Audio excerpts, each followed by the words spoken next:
Distinguished delegates,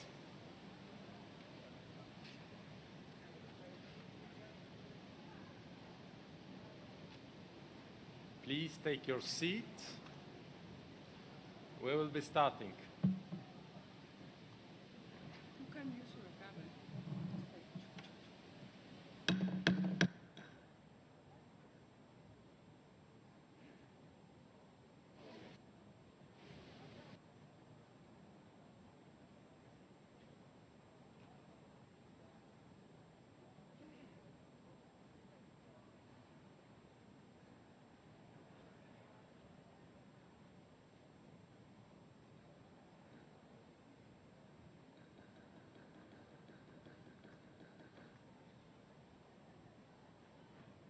Please take your seat.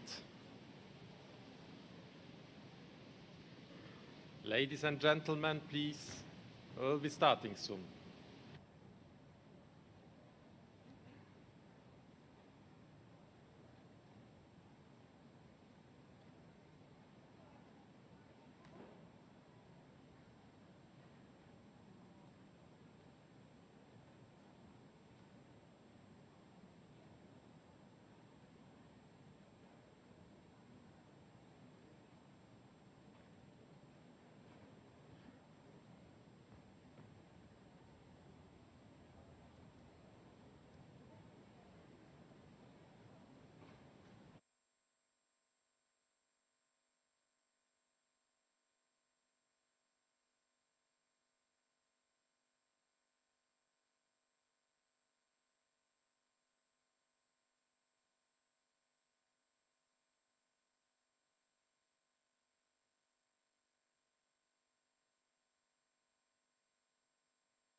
Nice to see you too.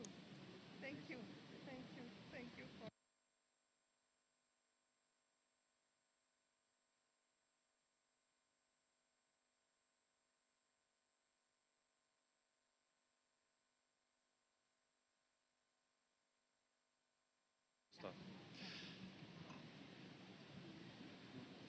Distinguished delegates,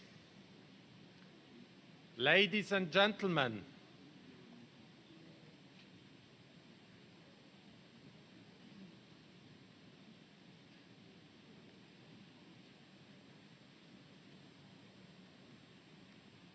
it gives me great pleasure to declare open this 25th session of the Conference of the Parties to the United Nations Framework Convention on Climate Change.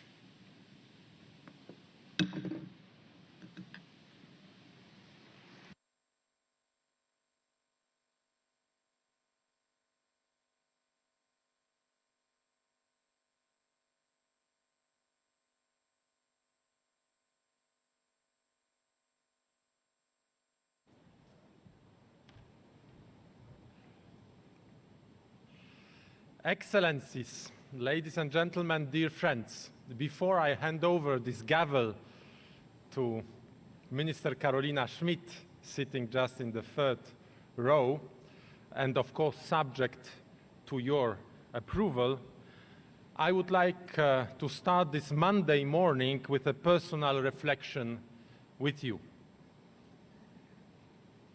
Exactly 1 year ago, I took over this place at the podium from my friend, Fijian Prime Minister Frank Bainimarama. I was thrilled, but also a little bit scared to take up this work with you. The pile of proposals, iterations, and drafts was probably as high as this table. But together, we managed to jump over the bar of expectations and to adopt the much-needed Katowice rulebook. we have assembled together a manual for efficient implementation of the Paris Agreement. It was our common success, which would not be possible without your wisdom, skill, and personal dedication. In the same spirit of inclusiveness, Poland wanted to give voice in the climate policy to all groups of our societies, and especially to those at risk of exclusion due to their personal, social, and economic background. 1 year ago exactly, we delivered the Silesian Declaration on Solidarity and Just Transition, adopted by the heads of states and governments. And today, we know that it's no longer possible in ambitious climate policy making to ignore the needs and dignity of vulnerable societal groups. The second issue I dedicated to highlight during COP24 was our common goal that we adopted in the Paris Agreement, achieving climate neutrality. This was a game changer which requires action in all sectors of economy and society. It's no longer only about energy. That is why I proposed ministerial declarations on forests and on electromobility. And I'm very happy that all those initiatives gained traction, not only in this process, but also spurring action on the ground. Now, looking back at my last gavel at COP24, I gathered that a lot has changed since. Maybe the world is not moving yet at the pace we would like. But my hope rests in particular with the young people. They have the courage to speak up and remind us that we inherited this planet from our parents and that we need to hand it over to the future generations. We need them, and we need everyone, because the transition to climate-neutral development is a civilizational challenge that we can overcome only by acting together in the spirit of justice and solidarity. Ladies and gentlemen, I heard many times that Katowice marked a change from negotiations to implementation. But there are still some decisions that need to be made. We come here to Madrid to fill the last blank pages in the Katowice rulebook and to further strengthen the convention. I'm leaving you in the hands of dedicated and skilled Chilean presidency, and I wish them, on behalf of all of us, to find solutions to all COP25 challenges, and to do so precisely by Friday, December 13, 6 p.m. I thank you also, our Spanish hosts, for their warm hospitality and for extremely quick reaction in the need. Dear Carolina, I'm not leaving you. And in the last days, exactly 2 weeks ago, in Poland, we formed a new government. And in this new government, we have also established a new ministry. It appeared to be Ministry of Climate. And I have been appointed Polish Minister of Climate, first ever Minister of Climate in Poland.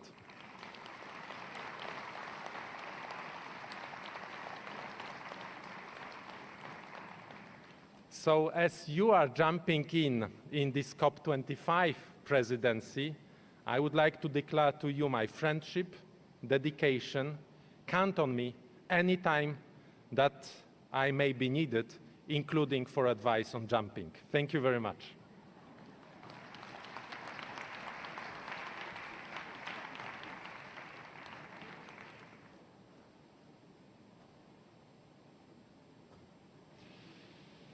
So, distinguished delegates, I would like to invite you to turn to sub-item 2A of the provisional agenda for the session.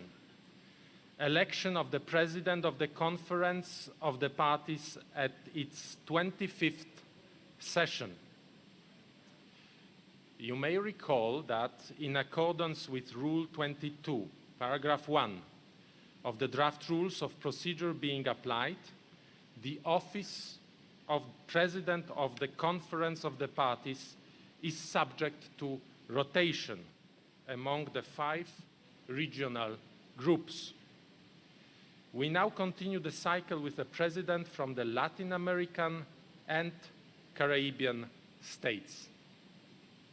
It gives me great pleasure to propose that the conference elect by acclamation Ms. Carolina Schmidt, Minister of the Environment of Chile, who will serve as President of the conference at its 25th session.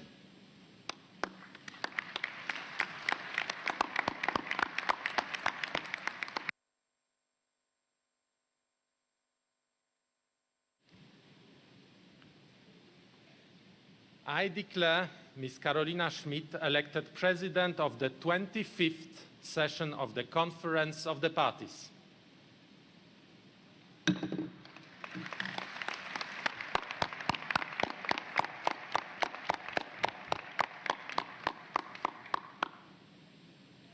I congratulate Ms. Schmidt on this election, and I wish her every success in guiding the work of the conference. I now invite Ms. Schmidt to take her seat on the podium.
The COP25 President will deliver her statement.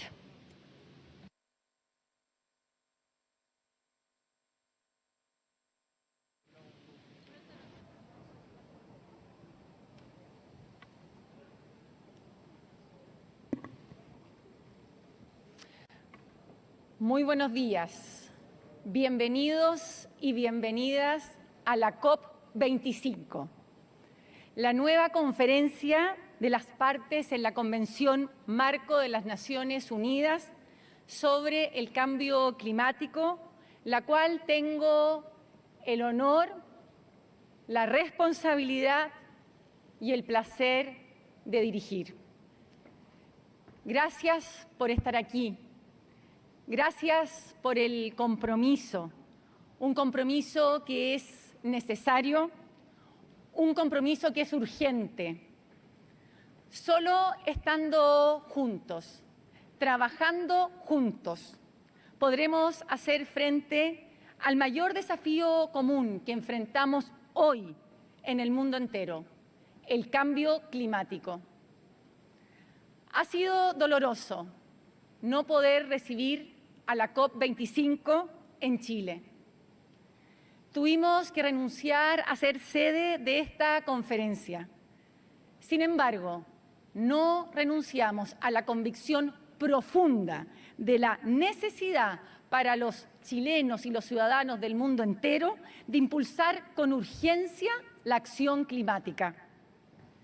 Quiero agradecer especialmente a España, al presidente Sánchez, a la ministra Rivera, a los trabajadores, a los equipos y a los ciudadanos españoles. Gracias. Gracias por recibirnos. Gracias por haber actuado con esa generosidad y de manera tan solidaria con Chile. Asumimos la presidencia de la COP25 en representación de América Latina y el Caribe. Los países en desarrollo somos fuertemente afectados por el cambio climático y tenemos problemas sociales, ambientales y económicos distintos a los países desarrollados, que se profundizan con el calentamiento global. Tenemos un desafío común, pero con necesidades y con urgencias diferenciadas, que solo podremos enfrentar si trabajamos juntos, multilateralmente y con solidaridad, incrementando la ambición no solo en la mitigación, sino que también en la adaptación y en los medios de implementación.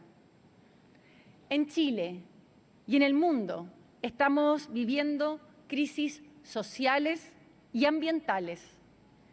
Para enfrentar las crisis debemos volver a las bases, a los valores que nos sostienen como sociedad, escucharnos, reconstruir confianzas y dialogar con apertura al cambio. La crisis climática es el desafío más importante que enfrentamos hoy como humanidad. El cambio climático es injusto, afecta más severamente a las personas, comunidades y países más vulnerables y tiene un efecto multiplicador que profundiza severamente las desigualdades sociales y medioambientales preexistentes. La crisis social y la crisis ambiental son las crisis del siglo XXI y son dos caras de la misma moneda. No se pueden enfrentar una sin hacernos cargo de la otra.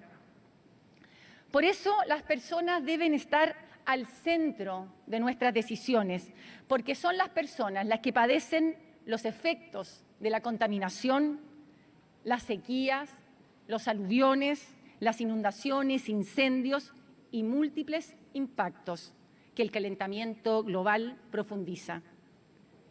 Debemos impulsar una transición justa, sin dejar a nadie atrás. Esa es la verdadera transformación a un desarrollo sustentable e inclusivo. Aquellos que no lo quieran ver quedarán al lado equivocado de la historia. La COP25 tiene un objetivo claro. Es tiempo de actuar.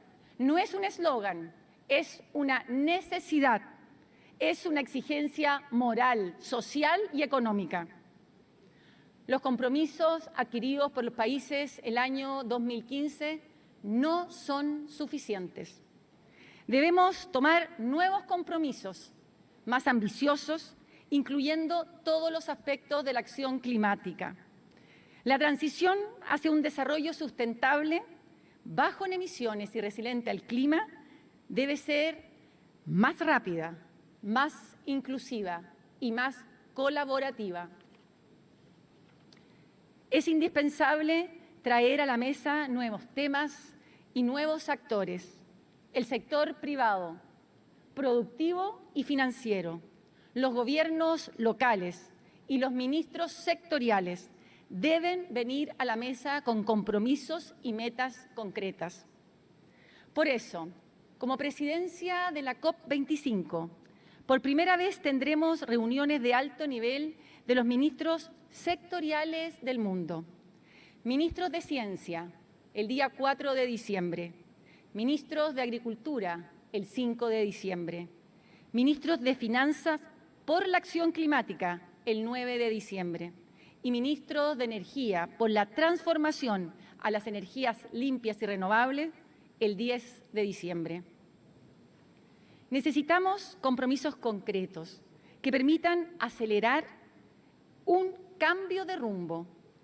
Por eso hoy invito a todos los gobiernos y actores estatales y no estatales del mundo entero a unirse en la Alianza por la Ambición Climática. Países líderes comprometidos a actualizar de manera ambiciosa su NDC el año 2020. Países, ciudades, regiones y empresas productivas y financieras que se comprometan a la neutralidad al año 2050 y empresas financieras que se comprometan a invertir solo en actividades y proyectos carbono neutrales. El miércoles 11 de diciembre será el Día de la Ambición Climática. Convocamos a los gobiernos centrales, regionales y locales y a las empresas productivas y de inversión que sí quieran comprometerse con la ciudadanía frente al mundo. Porque hoy es tiempo de actuar. Esta COP25 es una Blue COP. Los océanos se van a relevar como un compromiso de las decisiones de la COP. Mañana lanzaremos una plataforma de soluciones climáticas para el océano basadas en la ciencia. Asimismo, impulsaremos la incorporación de la protección y manejo sustentable de los océanos en las NDCs de los países y en los nuevos compromisos que adquieran. La ciencia es un aliado clave, no solo en el diagnóstico, sino también en las soluciones para impulsar de manera efectiva y avanzar más rápido y con mayor ambición. La ciencia debe ser parte de la solución. La transferencia tecnológica mediante construcción de capacidades y soluciones basadas en la naturaleza son claves para la toma de decisiones, para una acción climática más ambiciosa, más rápida y más efectiva. Quiero ser muy clara. La ambición implica cubrir todos los aspectos de la acción climática: mitigación, adaptación y medios de implementación, y son las NDCs el principal vehículo para hacerlo. Chile ya ha presentado su propuesta de actualización de NDC, propuesta que fue muy bien evaluada por el Climate Action Tracker, tanto por ambición como por transparencia, y especialmente porque ha sido categorizada como en línea con el camino para evitar el aumento de los 1,5 grados Celsius, tal como nos pide la ciencia. Chile, con todas las dificultades que enfrentamos, compromete ante esta COP una propuesta que tendrá 5 componentes. Mitigación. Chile ha comprometido la carbono neutralidad al año 2050 y en la NDC comprometemos nuestra meta intermedia al año 2030. Con el cierre de todas las centrales a carbón a más tardar el año 2040. Chile tiene actualmente una dependencia de un 40% de su generación eléctrica en base a carbón y hemos logrado un acuerdo de cierre voluntario entre el gobierno y el sector privado. Este acuerdo se desarrolla sobre la base de una transición justa. Chile ha comprometido el 100% del transporte público urbano al 2040 electromóvil, adelantando en 10 años el compromiso original, así como también duplicar nuestro compromiso actual de forestación y manejo sustentable de la NDC actual a 200.000 hectáreas al año 2030. En adaptación, incluiremos el agua como principal recurso fundamental para la adaptación. En Chile llevamos 10 años de una sequía profunda y este año ha sido el peor de todos. La NDC incorporará los planes estratégicos de manejo de cuenca y en el proyecto de ley marco de cambio climático, dando cuenta del enorme requerimiento ciudadano. Se incorporará la total priorización del consumo humano en los planes de adaptación y manejo de cuencas. En medio de implementación, donde consideramos una estrategia de financiamiento, una de desarrollo de capacidades y una de transferencia tecnológica. Las tres son un instrumento necesario para poder fomentar y cumplir con nuestros compromisos de mitigación y adaptación. Y un nuevo componente, un componente de integración, donde incluimos en nuestra NDC el océano, incorporando metas concretas de manejo sustentable y desarrollo de indicadores, y sumamos a la economía circular con compromisos concretos para el tratamiento de residuos orgánicos y los plásticos de un solo uso. Esta propuesta de actualización de NDC se encuentra en el proceso de participación ciudadana, proceso clave para mejorar la propuesta y evaluar incluir, por ejemplo, un quinto pilar de justicia y equidad en la NDC, que incorpore género y vínculos claros entre adaptación y mitigación con una visión social, clave para el desarrollo humano. Por otra parte, quiero señalar que estamos terminando nuestro proyecto de ley marco de cambio climático y esperamos presentarlo a la brevedad en el Congreso. Recibimos muy buenas sugerencias y aportes en la participación ciudadana y gracias a ello hemos mejorado este proyecto. Por eso hemos podido mejorarlo sustancialmente. Este proyecto que establecerá la meta de carbono neutralidad al año 2050, como nos ha pedido la ciencia, así como un sistema de gobernanza y responsabilidades que nos permitirá cumplir con nuestros compromisos nacionales e internacionales para enfrentar con urgencia el cambio climático. Seguiremos trabajando en las políticas que relacionan clima y ambiente para reducir las inequidades sociales y ambientales que existen en mi país. Aceleraremos la descarbonización de nuestras actividades productivas y, tal como nos pide el Acuerdo de París, nos comprometemos por ley a trabajar una estrategia climática de largo plazo, dándole gran relevancia a la co-construcción mediante un diálogo multiactor basado en el trabajo de todos y todas. En Chile estamos iniciando un proceso de diálogo para escuchar a la ciudadanía, para escucharnos y generar una nueva constitución, una constitución del siglo XXI, que recoja la voz de todos los actores. Impulsaremos con fuerza el desarrollo inclusivo y sustentable como parte del compromiso con las futuras generaciones. En la COP25, los países del mundo tenemos desafíos específicos que debemos abordar en la negociación para sacarla adelante. Como presidencia, impulsaremos un proceso transparente, participativo e inclusivo. Este año la Convención Marco de la UNFCCC cumple 25 años, donde se ha desarrollado el diálogo y negociaciones que han sido fundamentales para avanzar en la lucha contra el cambio climático. Estos 25 años son un momento que nos deben impulsar también a reflexionar. La ciudadanía está hablándonos de una manera fuerte y clara. No solo demanda mayor justicia, también mayor igualdad, mayor consideración con los más vulnerables, sino que también nos demanda con fuerza un cambio de rumbo, compromisos concretos y metas claras con sentido de urgencia y transversalidad. El mundo nos está mirando.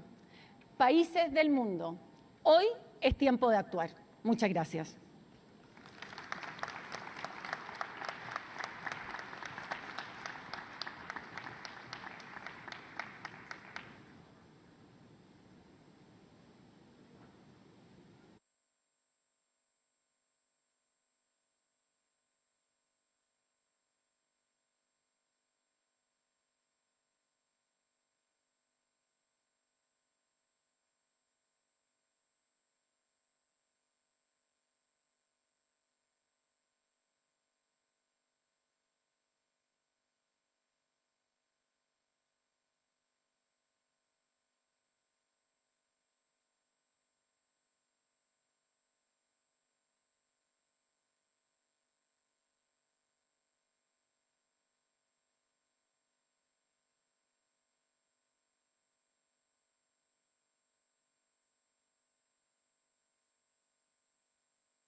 distinguished delegates, I now invite the conference to consider sub-item 2B of the provisional agenda, adoption of the rules of procedures.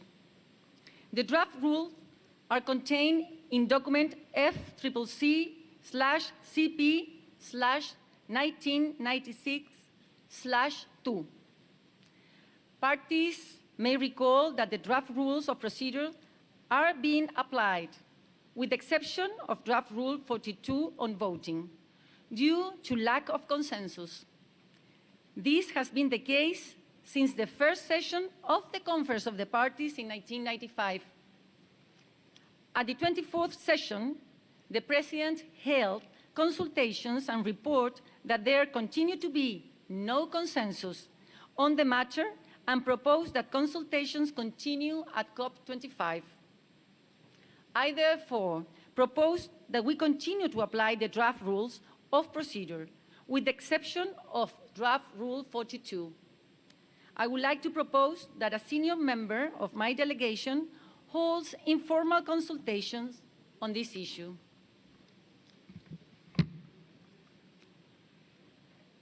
Hear no objection, it's so decided.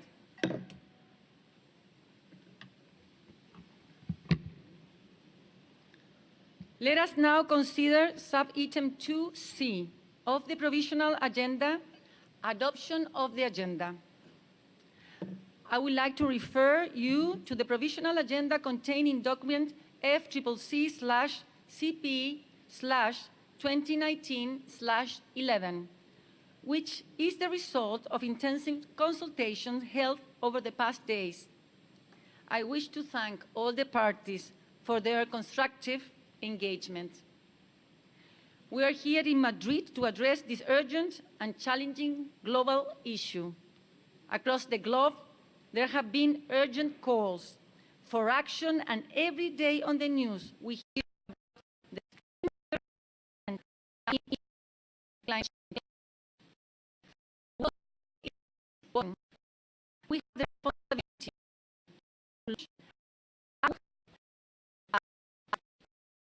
in setting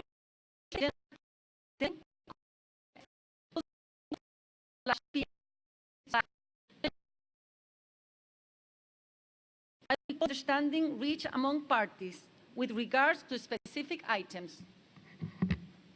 On the proposal by Egypt, on behalf of the African Group, to include an item entitled Clarification of the Status of the Provisional of Privilege and Immunities to the Green Climate Fund, this has not been included in document FCCC/CP/2019/11.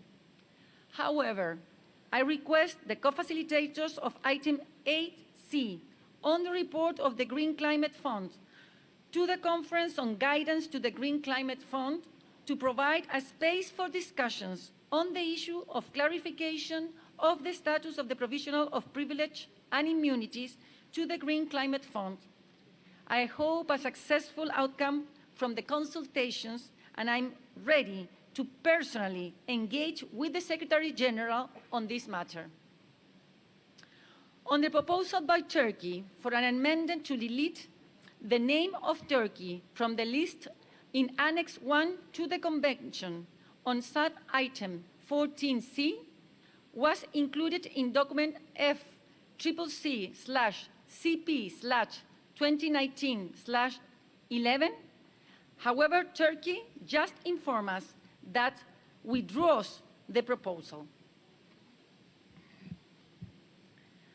I also propose that the following items be held in abeyance. Agenda sub-item 14A, proposal from the Russian Federation to amend Article 4, paragraph 2F, as contained in document FCCC/CP/2011/5. Agenda item 15, second review of the adequacy of Article 4, paragraph 2A and B of the Convention. With this understanding, I therefore propose that the provisional agenda as contained in document FCCP/CP/2019/11 be adopted as amended and with items 14A and 15 held in abeyance.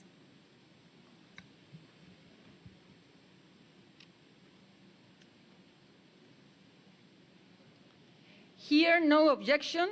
It is so decided.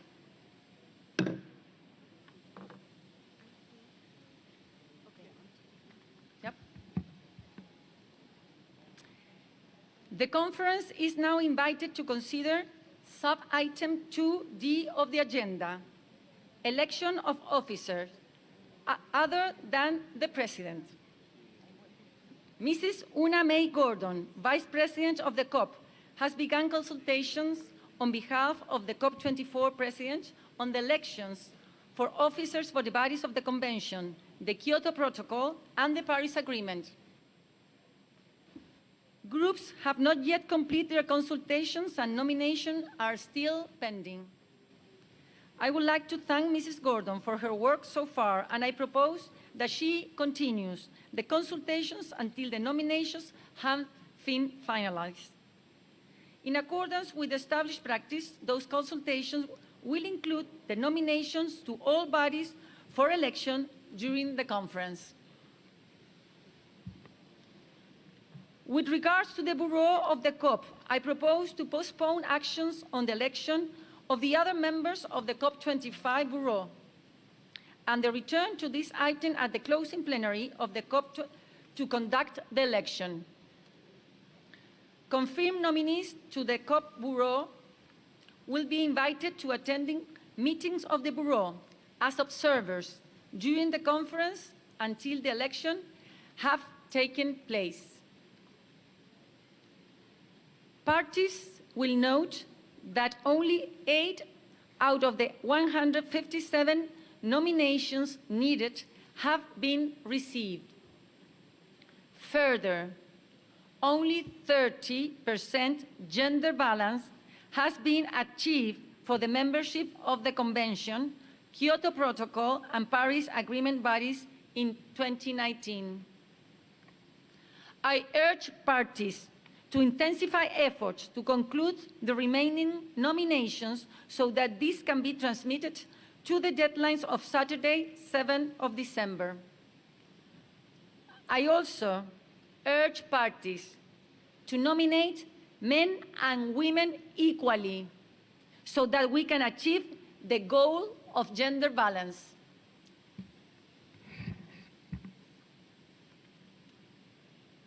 Here, no objections. It is so decided.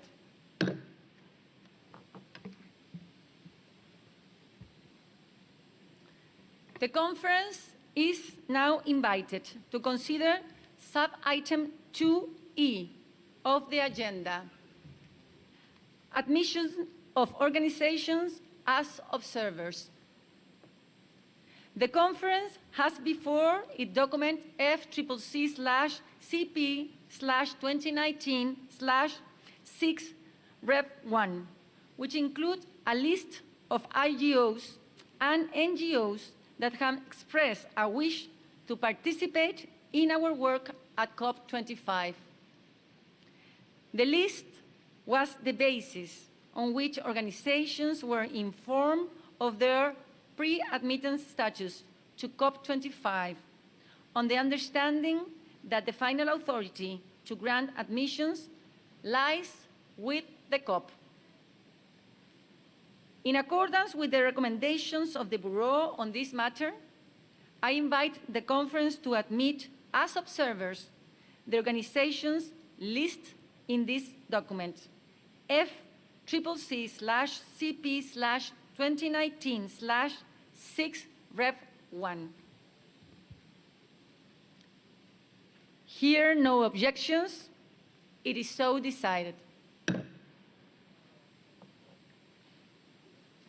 In considering the list of new applicants, the Bureau recommends that the SBI review the current approach to the admission of observers organizations. Further, to the recommendation by the Bureau, I therefore propose that the SBI, at its 52nd session in June 2020, review the current approach to the admission of observer organizations and provide a guidance to the Secretariat.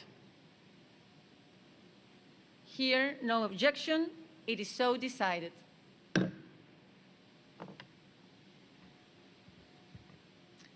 I now invite delegates to consider sub-item 2F of the agenda, organization of work, including the sessions on the subsidiary bodies. Today, the governing of subsidiary bodies will convene their opening plenaries and launch work under the all agenda items. Upon completion of the opening plenaries of the subsidiary bodies, the 5 bodies will reconvene in a joint plenary to hear statements from groups and observer organizations. On the following items on its agenda, the COP will take appropriate action on the basis of recommendation from the subsidiary bodies. Item 4, Item 5, Item 6, Item 9, Item 10, Item 11, Item 12, Item 13, Sub-item 16A and 16B. These items are already on the agendas of the respective subsidiary body, and that body may develop draft decisions or conclusions for consideration by the COP as appropriate. In addition, I propose to refer the following matter to the subsidiary body for implementation.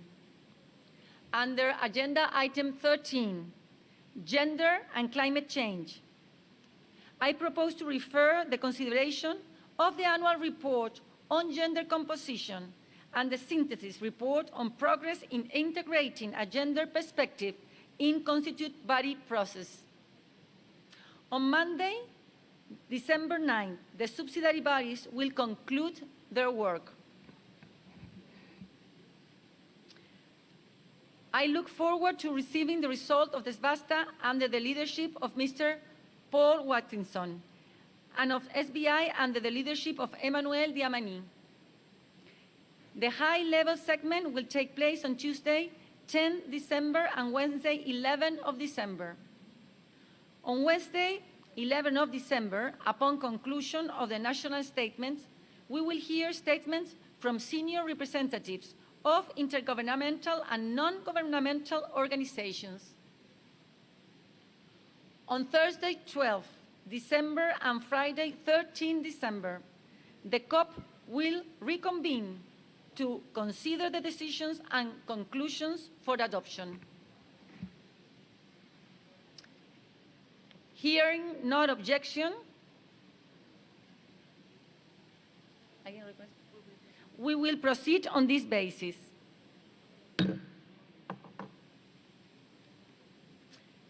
I now invite the COP to consider Agenda Item 2G, dates and venues of future sessions. In accordance with the practice of rotation among regional groups, the Western Europe and other states will host COP26, and the African state will host COP27. The Western Europe and other states have nominated the United Kingdom to host and serve as president of COP26. I will encourage the African states to accelerate their consultations and proposal a host for COP27 at the earliest possible time. The COP is invited to agree on dates for the sessional period in 2024 as recommended by SBI 50.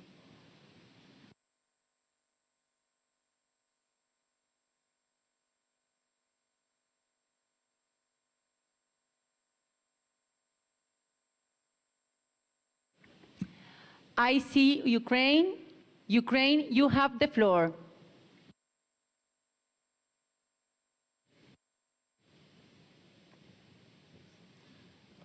Estimada Presidente, distinguished delegates, I would refer to the previous agenda items mentioned in your speech just a few minutes ago.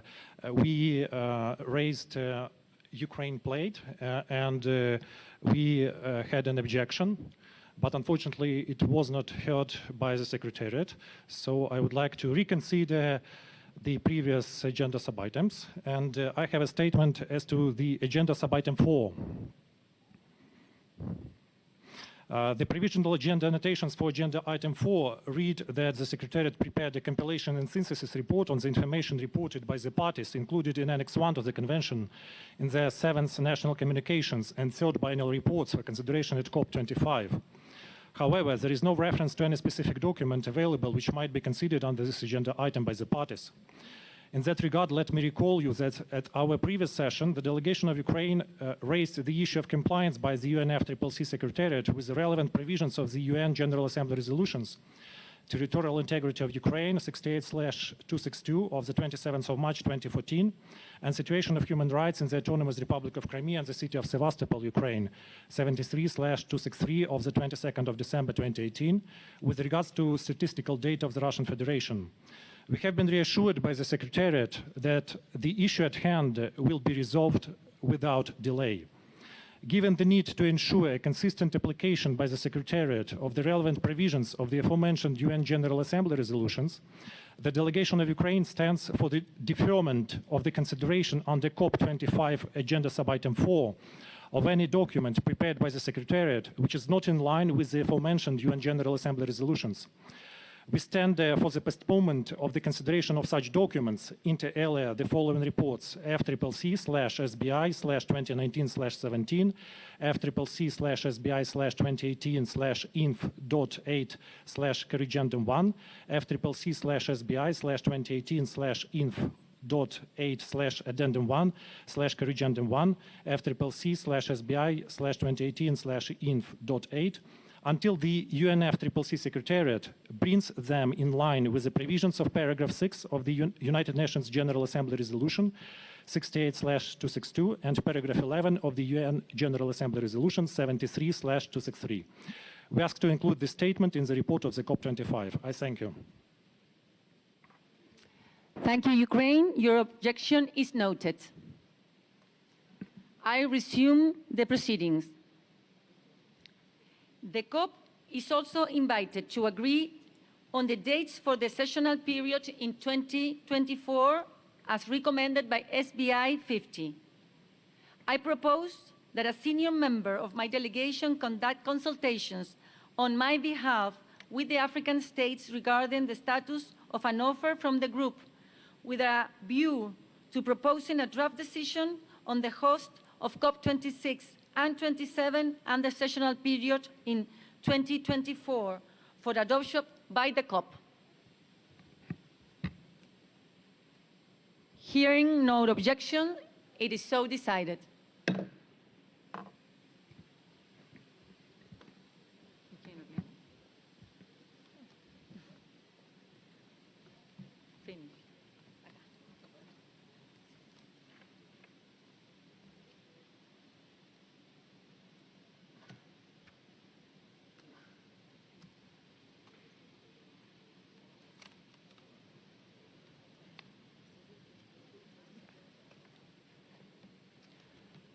I will now invite the COP to consider item 7, Warsaw International Mechanism for Loss and Damage Associated with Climate Change Impact. The mechanism and its executive committee were established by the COP at its 19th session. Paris Agreement, Article 8, Paragraph 2, provides that the mechanism shall be subject to the authority and guidance of the Conference of the Parties, serving as the meeting of the parties to the Paris Agreement, CMA. Parties will recall that COP24 was invited to consider the matter of its authority over the guidance to the Warsaw International Mechanism, including its executive committee.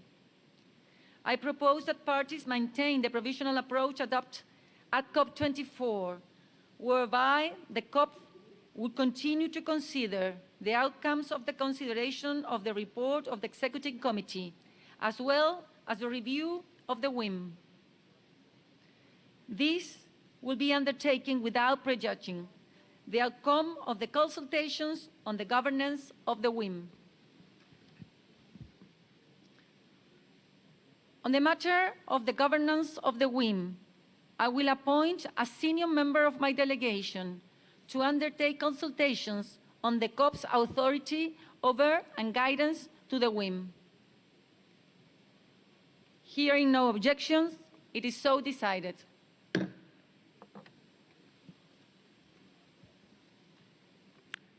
I will now invite the COP to consider Agenda Item 8, matters relating to finance, including sub-items A to D.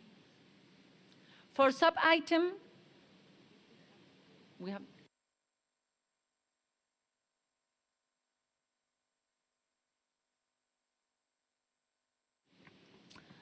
I see US asking for the floor. US, you have the floor. Thank you, Madam President. With respect to Agenda Item 7, we're okay with the inclusion on the COP agenda, but it just wasn't exactly clear what you were saying about following the precedent from COP24. Our understanding is that inclusion at this point is without prejudice to the issue of governance. I think that's shared among parties, and that will be worked out among parties. In terms of what the outcome is and where the decisions are taken, that would be determined and decided by the end of the COP. Thank you.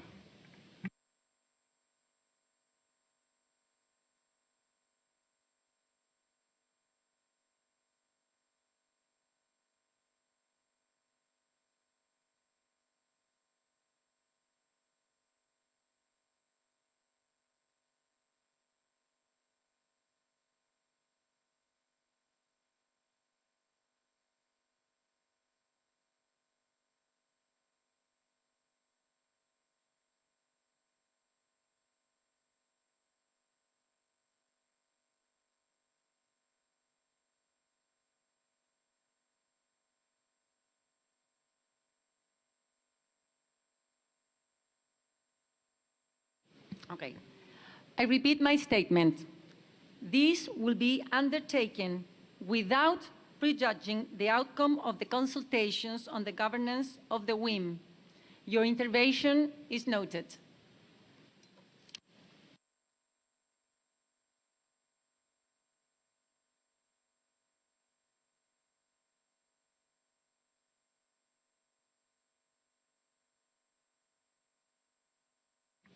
I see Turkey asking for the floor. Turkey, the floor is yours.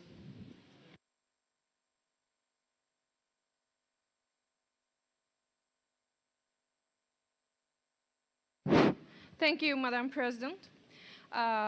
First, we thank you for the presidency's extreme efforts for finding common ground for our agenda item 14C.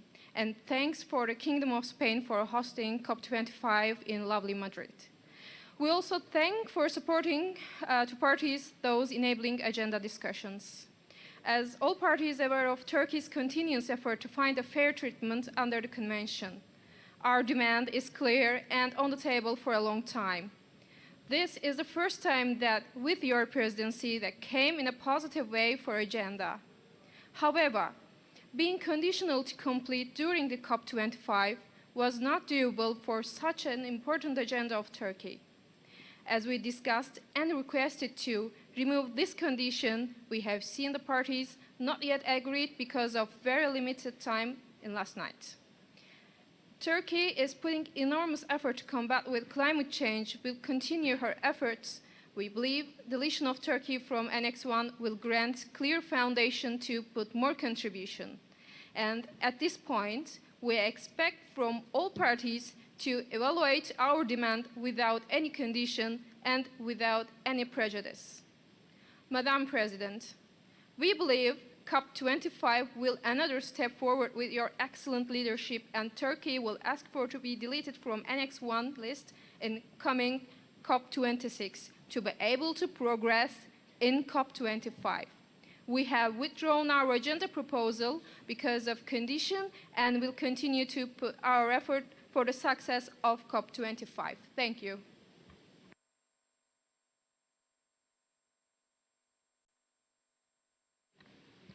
Thank you, Turkey. I thank you for your statement. I will continue. I will now invite the COP to consider agenda item 8, matters relating to finance, including sub-items A to D.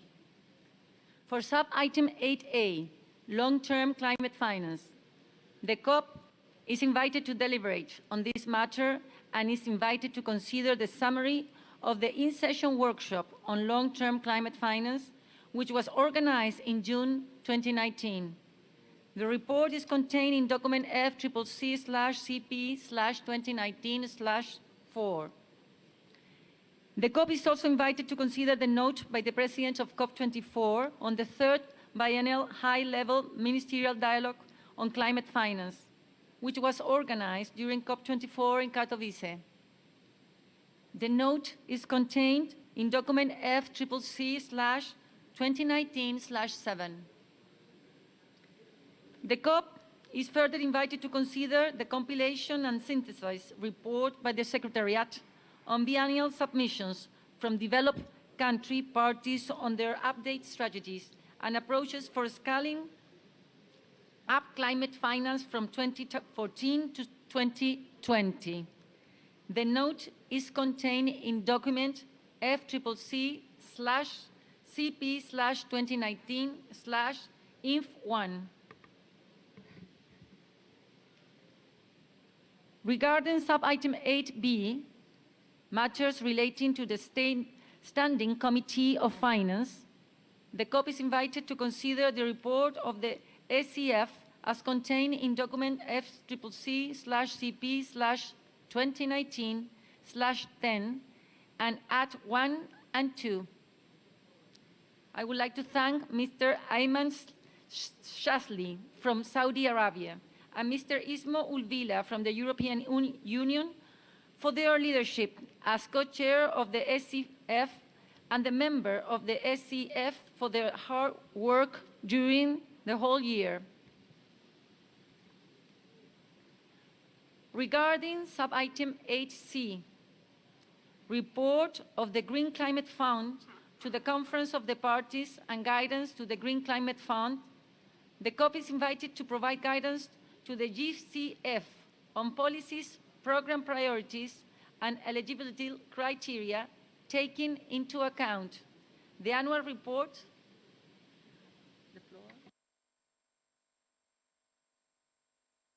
I see Egypt asking for the floor. Egypt, you have the floor. Thank you so much, Madam President. We'll take the floor after you give a clarification on this agenda item. So please give a clarification on 8C, and then we'll get the floor after that. Thank you.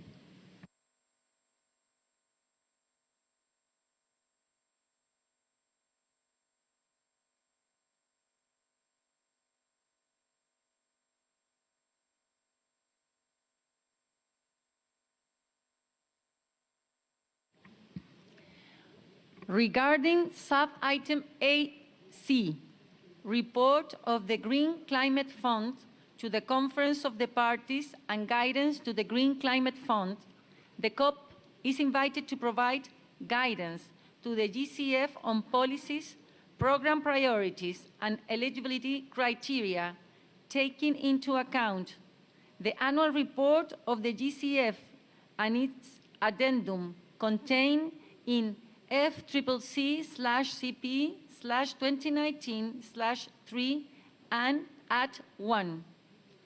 The annual report of the SCF contained in FCCC/CP/2019/10. The annual report on the operation of the NAMA register contained in FCCC/CP/2019/INF2. I would like to thank Mr. Nakmeldin Goudbi El Sahan, Mahout from Sudan and Mr. Jocelyn Whitling from UK for their leadership as co-chair of the GCF board, and the members of the board for their hard work during the year.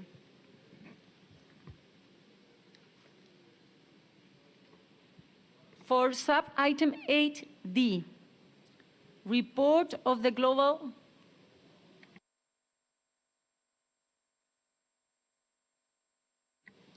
Egypt, you have the floor. Thank you, Madam President, and apologies, I thought I was clear. My statement is regarding agenda item 8C. We note what you have mentioned at the opening statement in relation to the African submission or the Egypt submission on behalf of Africa in relation to the privileges and immunities of the GCF. We also note that you have mentioned that there will be a time, you will ask the facilitators to provide for time to consult with the parties and engage on the issue of the privileges and immunities, and also you will be taking some actions from your side dealing with Secretary General and others. The group would like to highlight again that the issue of privileges and immunities is a legal matter. It is separate and distinct from the standing agenda item on guidance to the Green Climate Fund. And we expect that the outcome under this agenda item, although maybe in one document, but it will have two components. One is the guidance to the GCF, and the other one will be the outcome of a discussion on the privileges and immunities, hopefully if we reach an agreement on this part of the privileges and immunities. So we thank you again, and we expect that your engagement with on this agenda item will also be reflected in the report to the COP at the end. Thank you so much. Thank you, Egypt. And thank you to the African group. Your statement is noted.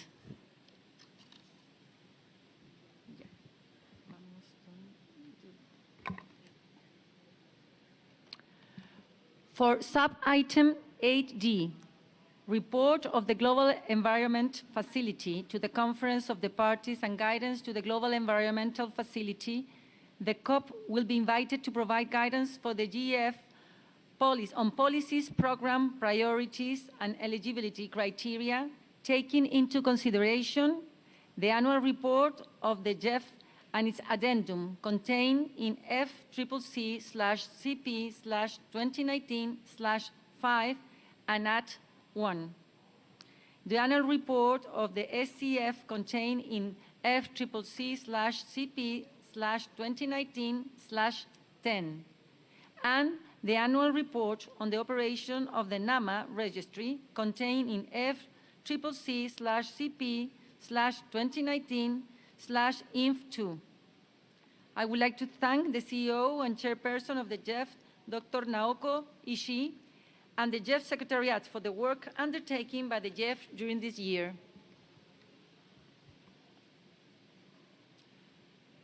I would like now to outline the approach for considering this agenda item.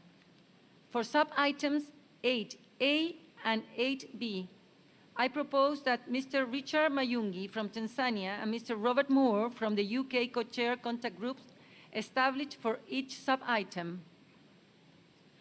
For sub-item 8C and 8D, I propose Ambassador Amena Jauvoli and from Fiji, and Mr. Toru Sujo from Japan, co-chair contact groups established for each sub-item. I will ask the co-chair to report back to me by Monday, 9 of December. Hear no objection, it is so decided.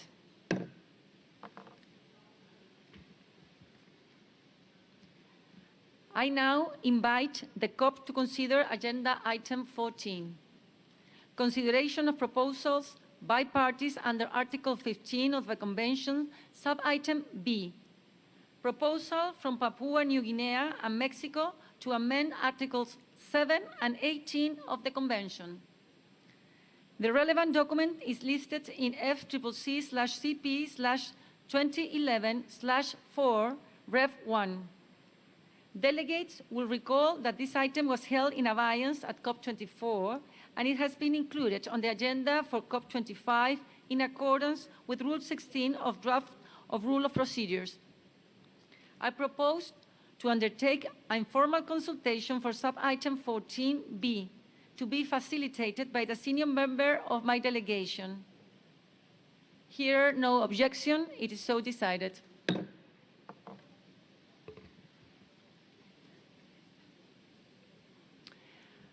I will now invite the COP to consider sub-item 16D, decision-making in the UNFCCC process. At COP24, parties were unable to conclude their consideration of this matter. Therefore, in accordance with Rule 10C and 16 of the draft rules of the procedure being applied, this matter has been included in the provisional agenda for COP25. I propose to undertake informal consultation on sub-item 16D to be facilitated by the senior member of my delegation. Here, no objections. It is so decided.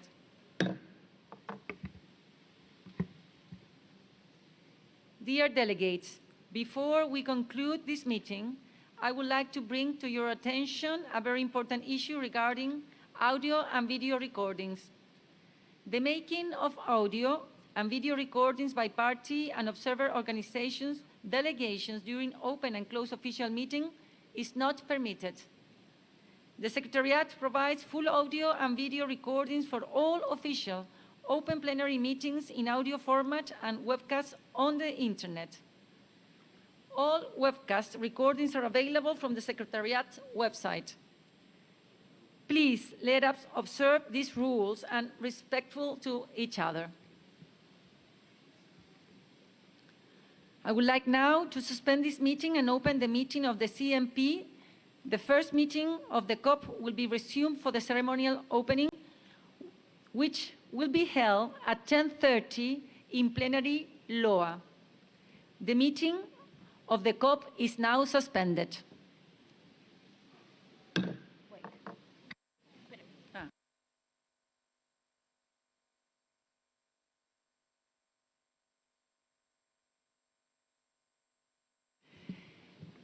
Distinguished delegates, I now declare open the 15th session of the Conference of the Parties, serving as the meeting of the parties to the Kyoto Protocol.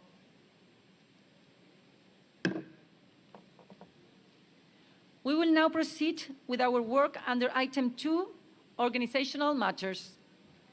I invite the conference to consider sub-item 2A of the provisional agenda, adoption of the agenda. I refer you to document FCCC/KP/CMP/2019/1, which contains the provisional agenda and the annotations for the CMP. I therefore propose that the agenda be adopted. I therefore propose that the agenda be adopted as contained in document FCCC/KP/CMP/2019/1.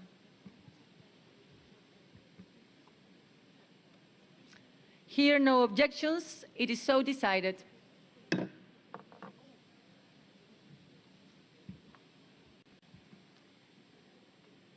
I invite the conference to consider sub-item 2B of the agenda, election of additional officers. Under the Kyoto Protocol, if any member of the Bureau represents a state that is not a party of the Kyoto Protocol, elections will be held for an additional member representing a party to the protocol. Vice President Mrs. Una May Gordon will continue conducting consultation on this matter. I propose to return to this item at the closing plenary of the CMP to conduct the election of additional Bureau members if necessary. Please be reminded that the deadline for nominations is 8 p.m. on Saturday, 7th of December 2019. Hearing no objections, it is so decided.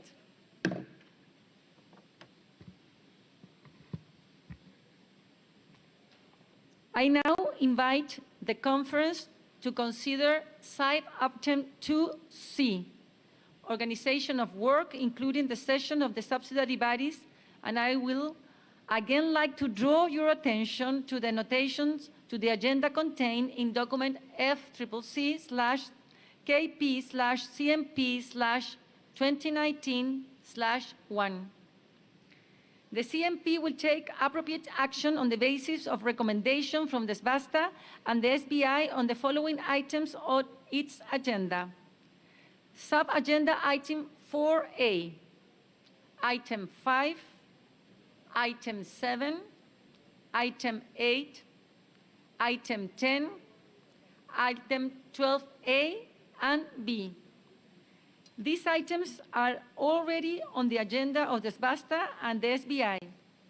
The respective subsidiary bodies may therefore develop draft decision or conclusions for consideration by the CMP.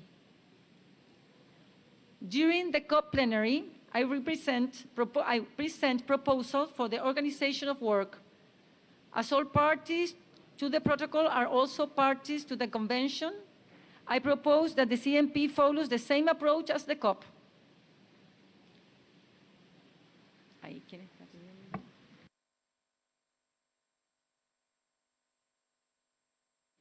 I see Ukraine asking for the floor.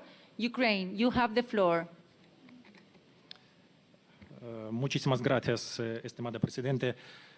Distinguished delegates, the delegation of Ukraine proposes to postpone the consideration of the agenda sub-items 4A and 4B until the Secretariat makes respective amendments to its documents FCCC/KP/CMP/2019/6/Addendum 1 and FCCC/KP/CMP/2019/6 to be considered under these agenda sub-items.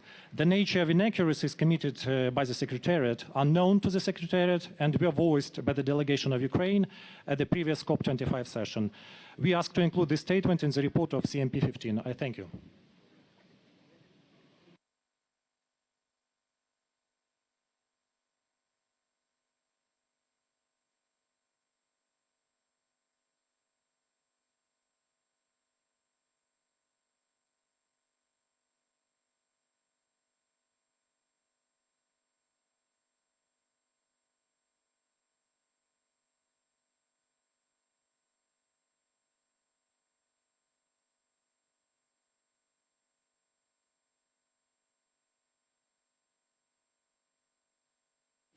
Thank you, Ukraine. The Secretariat will consult and come back.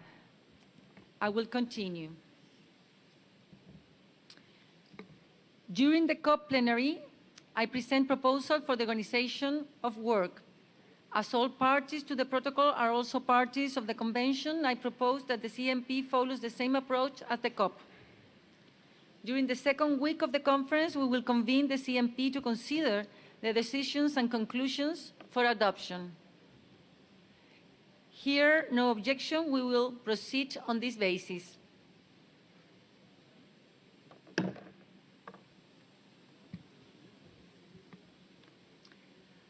I now invite the CMP to consider agenda item 2E, status of ratification of the Doha Amendment to the Kyoto Protocol.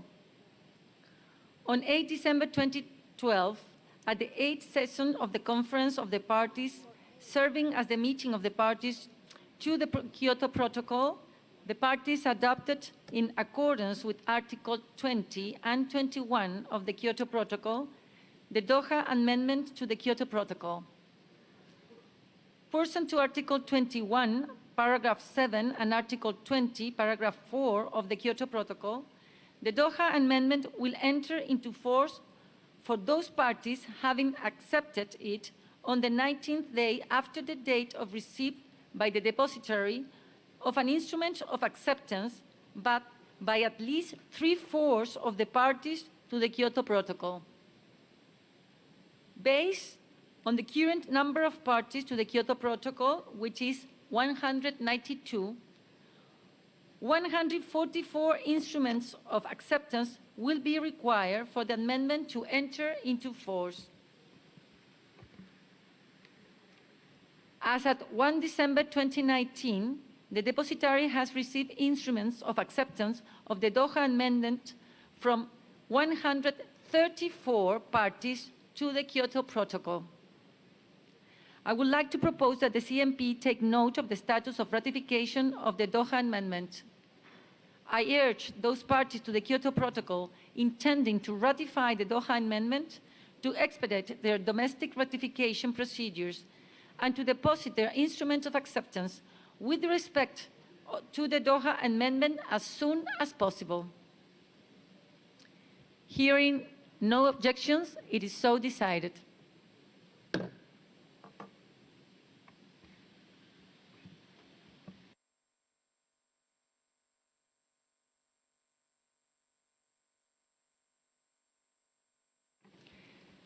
I now invite the CMP to consider Agenda Item 5, matters relating to the Clean Development Mechanism.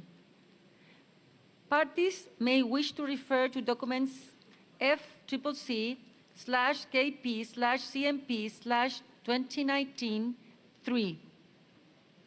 Please note that since the publication of the annual report, the Executive Board met in Madrid last week and the meeting... Okay, because the most vulnerable, whether it's of a nation or of a community, pay the biggest price: clean air, clean water, public health. We see it as an economic issue because this is a way for us to have new green technologies based on science and technology to take us into the future while creating good paying jobs, lifting everyone up.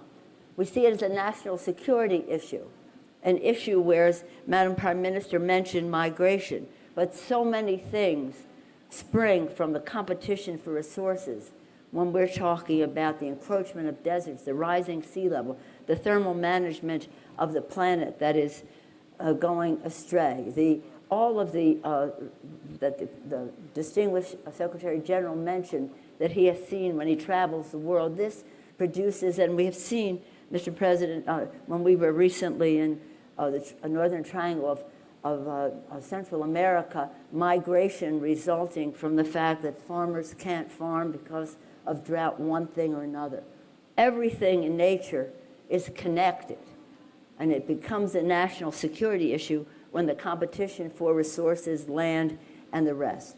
So mitigation and resilience and all the rest of that have to be so much a part of all of this, and nowhere does it fall harder than the vulnerable nations. And then we see it as a moral issue. When we were in Rio, they had a big religious service, every aspect of religion or no religion, but just belief in the future. And that was about our moral responsibility. If you believe, as some of us do, that this is God's creation and we have a moral responsibility to be good stewards of it, but even if you don't share that in your faith-based or lack thereof, but we all do believe we have a moral responsibility to future generations to pass on this planet in a better way, in the best possible way. So that is the agenda that we bring, that and other technology and science and the rest of that being the basis for how we can meet the challenge. But it is something very, very, how can I say this, urgent to the people of the United States. They understand it. Our young people are leading the way, as they are in the rest of the country. I just want to close by saying that next year, the G7 will meet in San Francisco, in the United States. We'll probably be in Washington. I'd like it to be in San Francisco. That's my home district.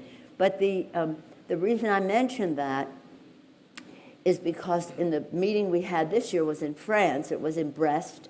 We focused on the oceans and the challenge to the oceans. By 2050, if we don't do things differently, there can be as many tons of plastics in the ocean as there are tons of fish in the ocean. That's the urgency of addressing the urgency. And I'm glad that this is a blue COP about the oceans as well. But I just will say this, when we focused, they have the G7 of the heads of state, and then we had the G7 of the heads of parliament. And in the heads of parliament meeting in Brest, in France, under leadership of the President of the National Assembly, we focused on climate and the oceans. Next year, when we were in the United States, the title of our meeting for the heads of parliament is addressing the climate crisis with economic and environmental justice for all. We see this as a big environmental justice issue as well. I just want to quote His Holiness the Pope as I close. Did I say I was closing already? His Holiness, when he came to Congress and spoke to us a few years ago, he said, and he wrote in his encyclical, Laudato Si, "The climate is a common good belonging to all and meant for all. Together we can and must build a climate resilient," now this is me, not His Holiness, "resilient world to defend that common good now and for generations to come. For health, for the economy, for security, national security, and for honoring our responsibilities to future generations." That's why we have such a large, distinguished delegation, chairs of the committees working on this issue. We've had over 100 hearings already in this Congress on the subject of climate. We are preparing legislation as we go forward. We're here to listen and learn from all of you as to how we can do better. Thank you all very much for the opportunity. Wonderful. Thank you, Madam Speaker. If you want to join us on stage, that would be... Okay. It's also a strong reminder that this is a moral issue. It's not a Democratic issue or a Republican issue. It's a human issue. And I thank you so much, Madam Speaker, for bringing also your delegation with such a strong force. How appropriate it is now to shift to our youth delegate. Lucy, you're here with us. You speak truth to power. You've been marching on the street.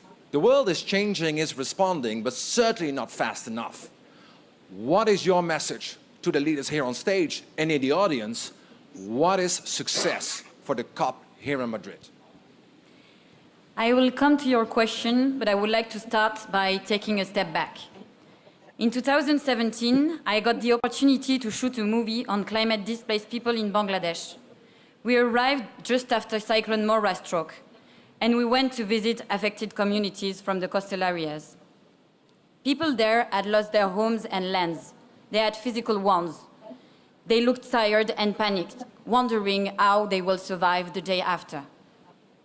While they were testifying, I held my tears and felt a heavy burden on my shoulders. Why should they get all the consequences? Why should they suffer from the way we, developed countries, live? I'm doing my best every day to act, as millions of other young people do. But I know that it is far from being enough. Individual actions won't fill the gap that states don't address. COP25 is my first COP, and I hope I'm not being too naive by expecting a lot from all the states. Is it necessary to repeat once again that we, the young generation, call for action and more ambition? Unfortunately, it is not in a 2-minute speech where I can tell you every action we expect from Madrid. What I can tell you is that it's been a long time that I'm ready. We, the young generation, are ready to step into the future. But not any future. A future where we could all live together, humans and living species. A future where the most vulnerable won't always have to suffer. A future where economic growth won't value more than human life. A future where women could be equally considered as men. Please don't be afraid to let the old world, this world of limitless and selfish consumption, come to an end. We, the young generation, are not afraid. We are prepared to give our entire energy for this transition and co-construct it with you. Let's make COP25 a crucial step towards delivering more ambition and international solidarity. Thank you. Thank you so much, Lucy. A warm welcome, yes. So, Lucy, you're not naive. You're on the right side of history.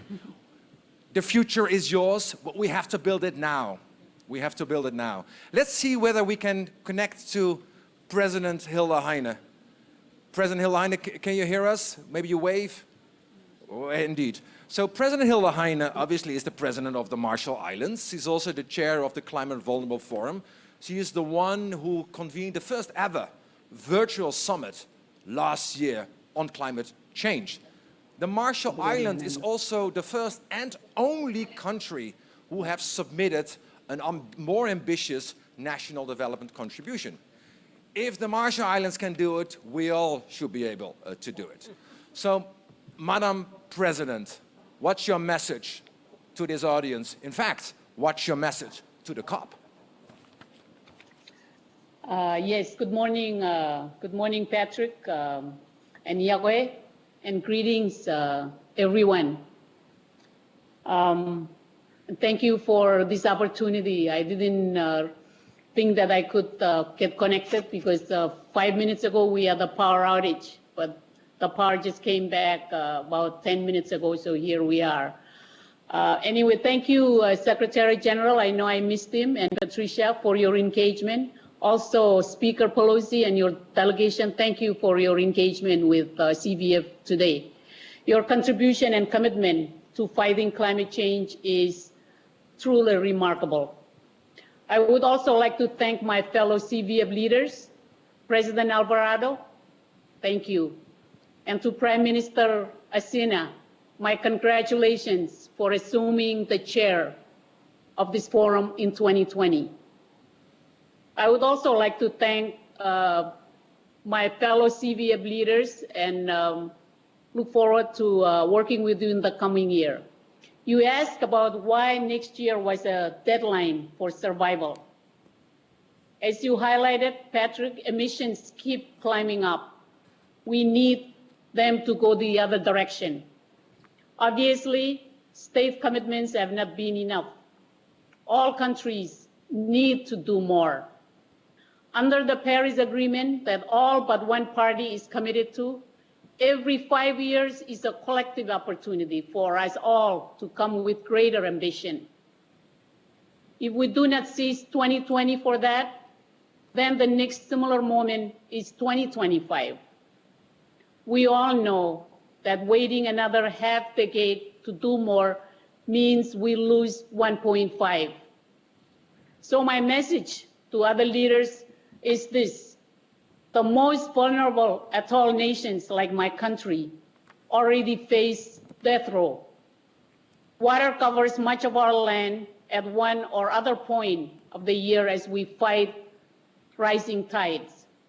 As we speak, hundreds of people have evacuated their homes after large waves caused the ocean to inundate parts of our capital in Majuro last week. It's a fight to the death for anyone not prepared to flee. As a nation, we refuse to flee, but we also refuse to die. So not to come forward with a new, improved NDC with a stronger national effort by next year, this is the same as a government deciding to pass sentence on our future, to force our country to die. That's an injustice, if only because we know these governments can act. We know it is not impossible, as President Alvarado has shown. It's quite the opposite. It's why climate change is a major human rights issue. Members of the CVF are calling for the creation of a dedicated special rapporteur on climate change. Because climate is the most serious human rights issue we have ever faced. An issue on such a scale needs a truly dedicated focus. To generate more recognition, more understanding, more action, and to protect people's rights, the younger generations. As vulnerable nations, we are prepared to allocate to such a special rapporteur $50,000 from a new CVF and V20 trust fund that I'm pleased to announce the creation of today. This new CVF and V20 fund will support us to work even more together, to act as a driving force to secure our future together. The Marshall Islands has pledged a contribution to this fund, as have other CVF members. I would also like to thank Chancellor Angela Merkel and also Germany for pledging support for our new CVF V20 fund. Our V20 Finance Ministers Group is very focused on overcoming finance challenges to climate action, driving innovation to unlock new projects in adaptation, resilience, and renewable energy. So we invite all our partners to work with the V20 for an economy-wide transformation.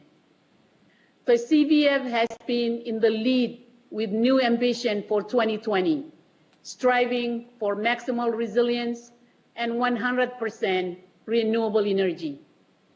But we face limits to what we can achieve within our means. 2020 is also the deadline for $100 billion of annual climate assistance. Let's not forget, this is a collective commitment of all the developed nations. Help us help each other to see us through the storm of storms. Our Chile COP hosts are right that the time for action has come. Make Madrid count. For that, we should have a COP25 decision urging all parties to deliver a higher ambition in DC by next year. Before closing, I also want to lend my and the CVF's full support behind Prime Minister Rutte and the Netherlands initiative to host the first ever global summit on adaptation on 22nd October. Secretary General, colleagues, I am sure you will join and support this absolutely critical initiative. We are far off in mitigation efforts, yet as the planet already burns, we are miles behind in adapting. This must change here. Thank you. Thank you very much. Comoltada. Thank you very much, Madam President, for your very strong leadership at home, but also for your very strong plea. There is a profound moral injustice in the global system. Well, the rich still have the opportunity to flee the impacts of climate change. The poor are left to suffer. There is a climate apartheid happening as we speak. So what better to move now to another video message very quickly to the UN High Commissioner for Human Rights and the former president of Chile, Michelle Bachelet. Michelle Bachelet is now in Costa Rica. She wants to share her message on the human rights dimension. The president just called for a special rapporteur on climate. I think we all should support that. Let's listen to President Bachelet.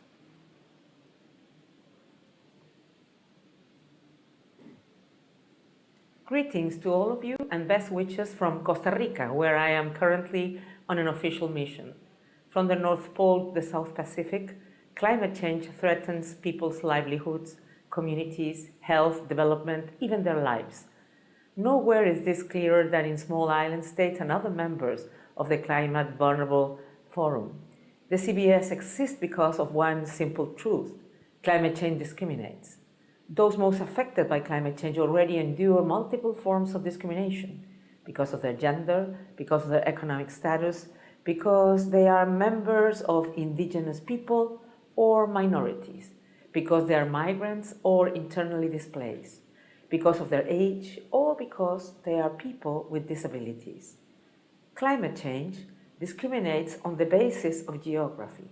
Entire nations may sink beneath rising tides, while droughts, floods, and wars strike others.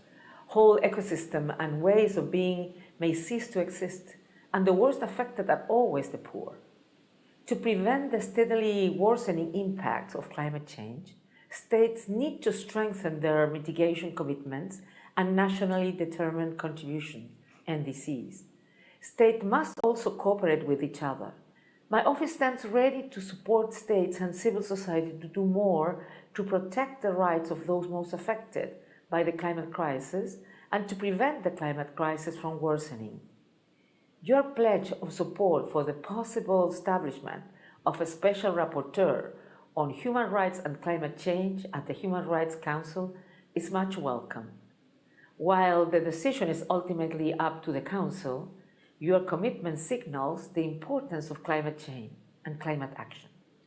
I'm convinced that the presence, voice, and leadership of members of the Climate Vulnerable Forum is critical to the drive for higher climate ambition and the realization of human rights for those persons most affected by climate change. We look forward to working together with you in this effort. Thank you very much. Well, thanks to, of course, to President Bachelet for driving this human rights issue home. Let's turn now to an incredible speaker, a leader, Juan Orlando Hernandez. Sir, you are the president of Honduras. You joined the CVF in 2015. As Speaker Pelosi highlighted, migration is one of the big sort of results of the climate emergency happening right now. Adaptation is a critical agenda to keep people at home. What is your message, sir, to the audience and to people abroad? Well, thank you. Greetings to all of you. Indeed, climate change discriminates by geography.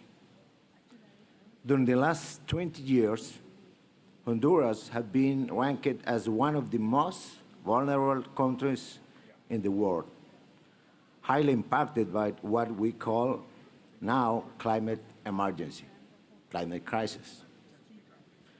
Climate change affects our economy, but most importantly, the lives of thousands of families in our country. This is why, for us, it is urgent to work on adaptation. That's the reason why we are asking for a debt service moratorium. We are going to pay our debts. We are ready to do that, but we think that it's in our best interest and the best interest of the international banks to use that money for adaptation and mitigation. We are facing a climate migration phenomenon. We are witnessing how communities in what we call the dry corridor, not just only in Honduras, El Salvador, Nicaragua. In the case of Honduras, this dry corridor is in the southern part, central part, and the western part of our country. Our people are being affected by these impacts of climate change over the years. Several droughts hinder crops, thus limiting caloric intake and creating a complex scenario for the development of this region and our country. This is one of the main causes of irregular migration in the affected areas. As Speaker Pelosi said it, not just in Honduras, it is in the northern triangle of Central America. For example, Honduras coffee farmers are seeing their crops wither in the heat.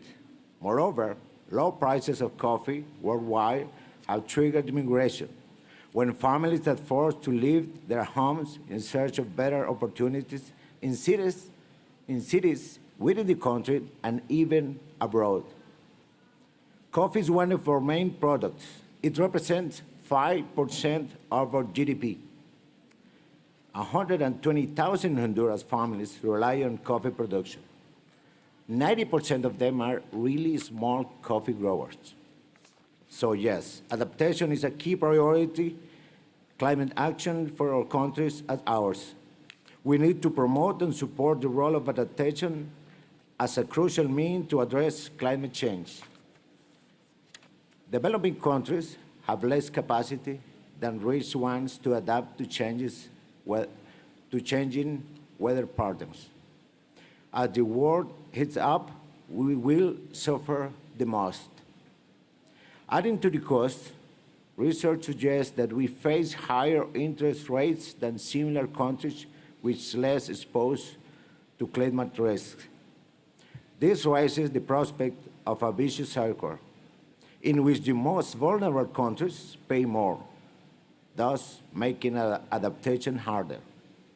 We need to ensure that we access funds for investment to these critical areas, focusing on initiatives for efficient water management, agroforestry, and a smart irrigation system in order to change the way in we do agriculture. Through these actions, we enable our people to adapt and build sustainable economy, not only as a matter of survival, but also as a strategy for promoting development. In this regard, most affected countries, we need a period of time to put on hold of debt payment service, to use that money to dedicate it to invest in adaptation and mitigation projects. That's our key message, and thank you all for being with us, because it is really terrible being one of the 3 countries which are more affected by climate change in the entire planet. Just in one occasion, Hurricane Mitch in 1998, we lost a third of our economy.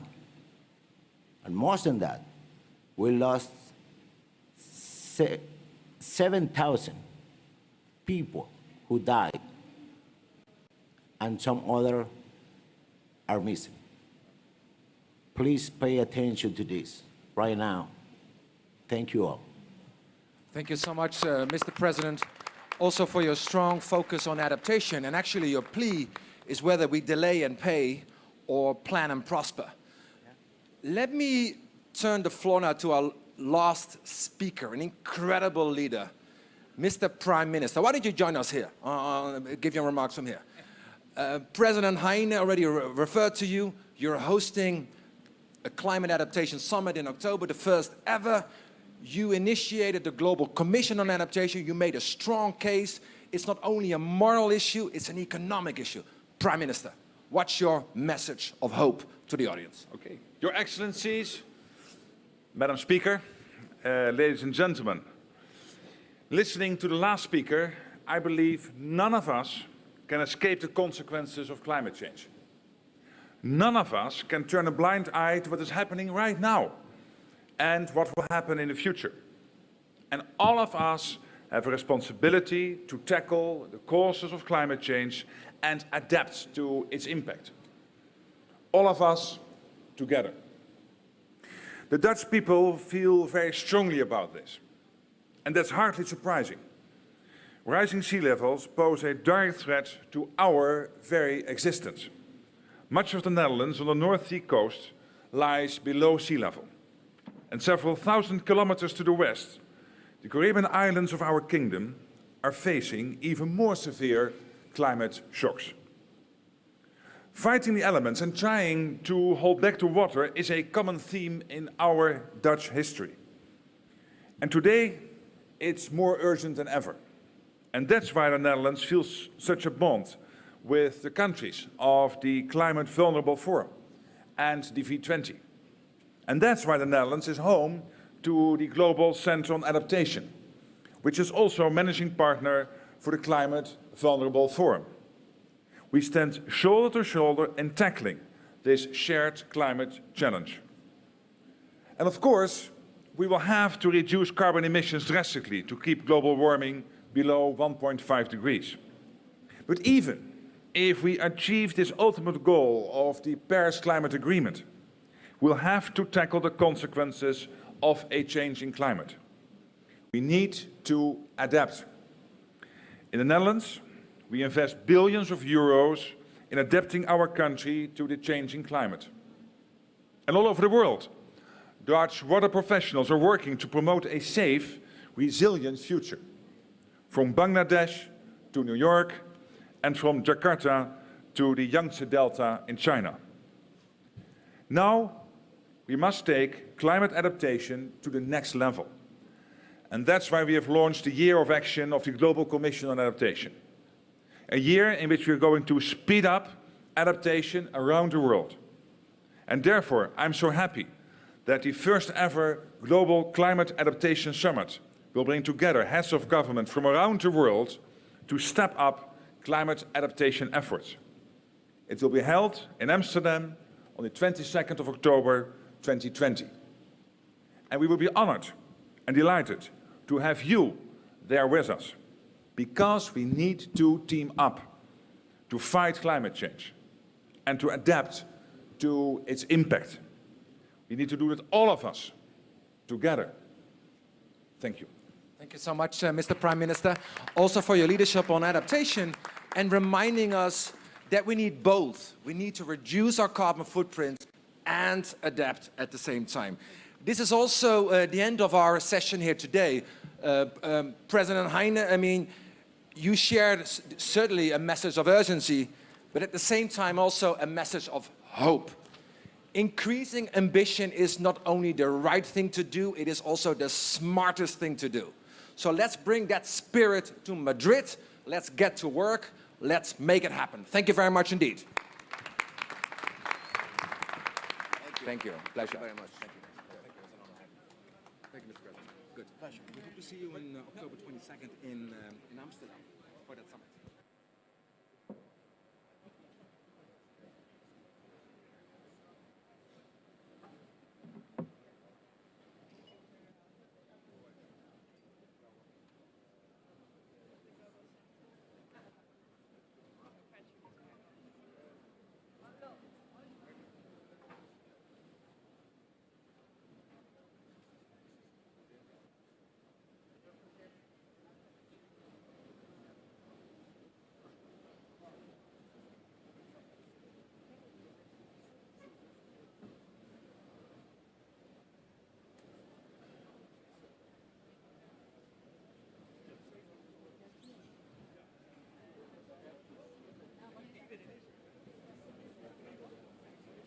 Fantastisch. Wordt groter dan dit.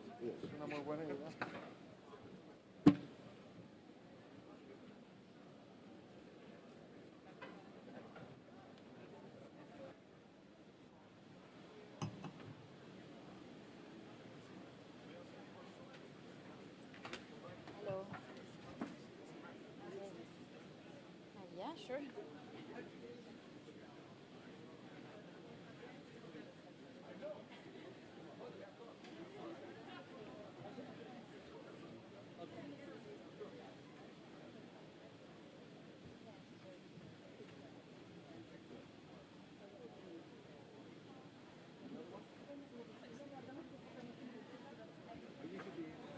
You should be in the middle, of course.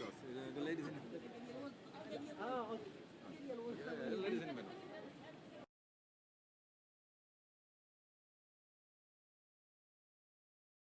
Nigeria, very first time, we want to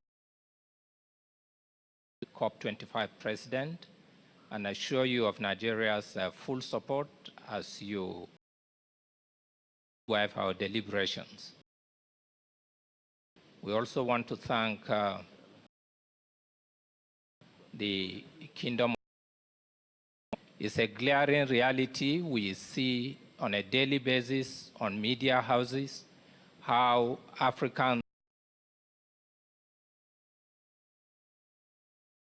East Africa is very daring and want to reiterate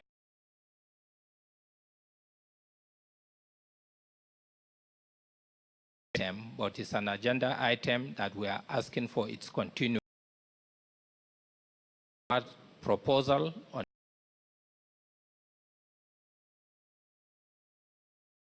on this agenda item.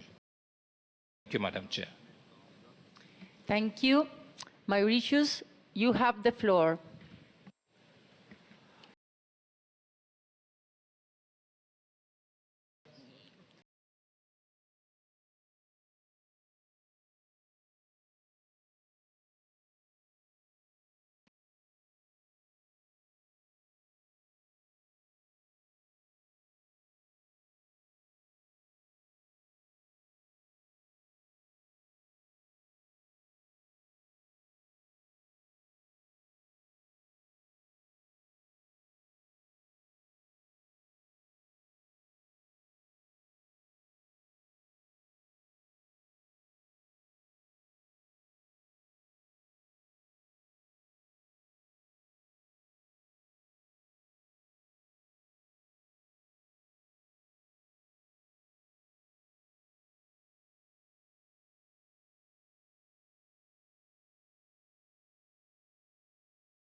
propose that the provisional agenda as contained on document FCCC/BA/CMA/2019/4 be adopted.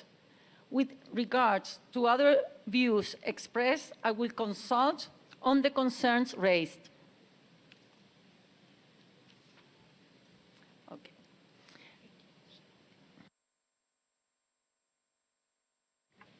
Egypt, you have the floor.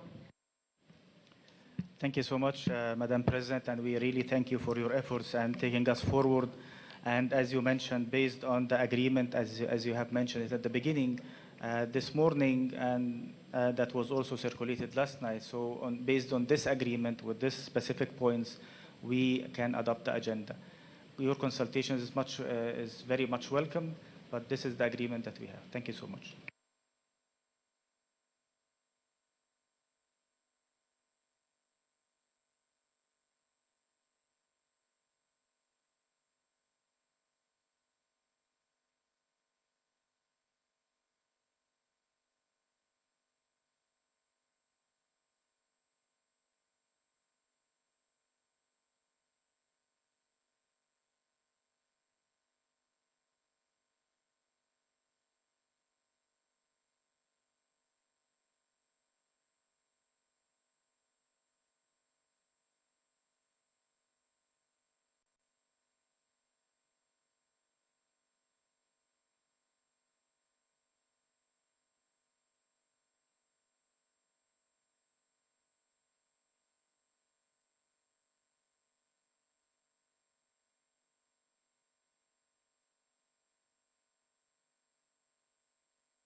Honduras, you have the floor.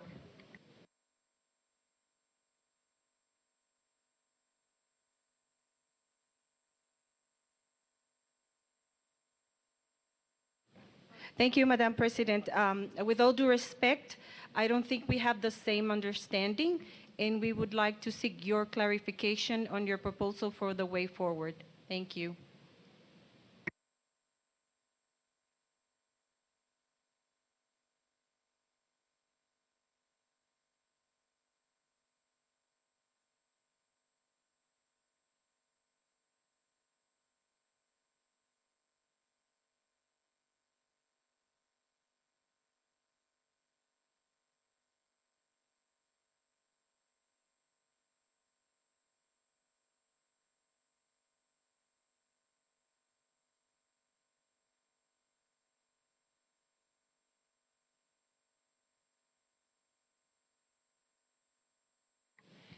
Saudi Arabia, you have the floor.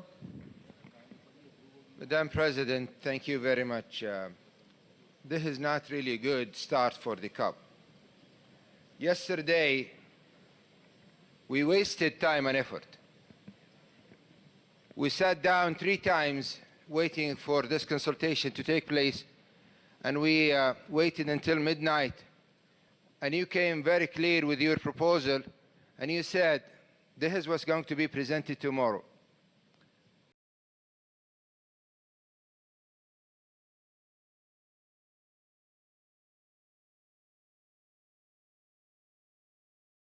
We reacted. We have expressed our views, but nobody objected on the way you presented your proposal. Now it is not helpful, it's not productive that individual countries that were represented yesterday by their chairs and their coordinators, they came back now and change their minds. This is not good, not productive, it's not going to take us in the right direction.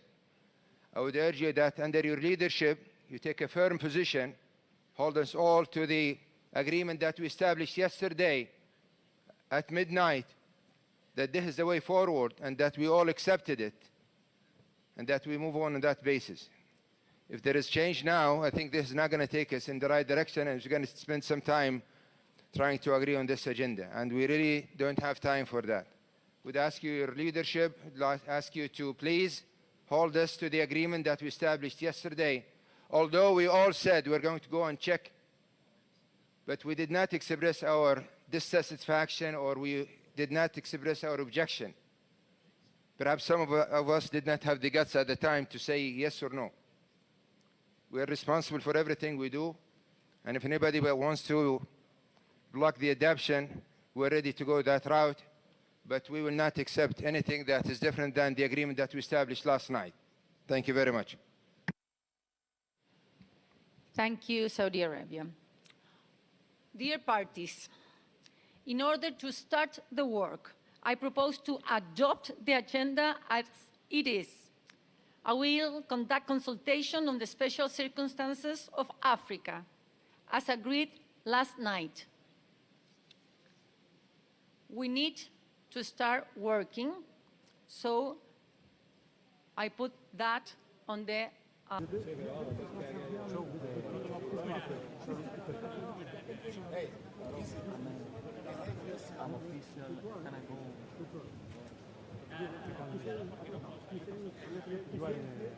Don't move.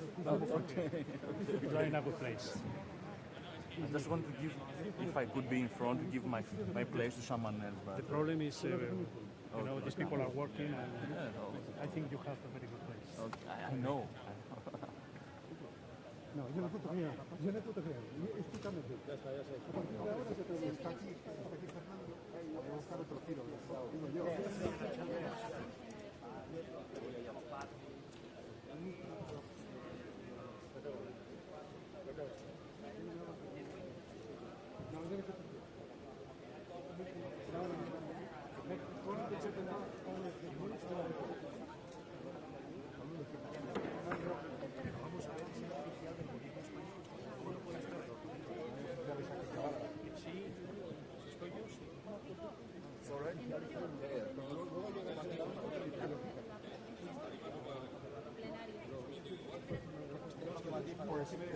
Ahora te lo digo.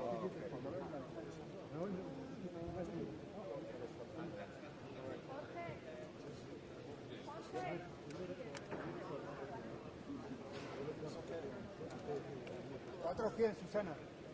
$400.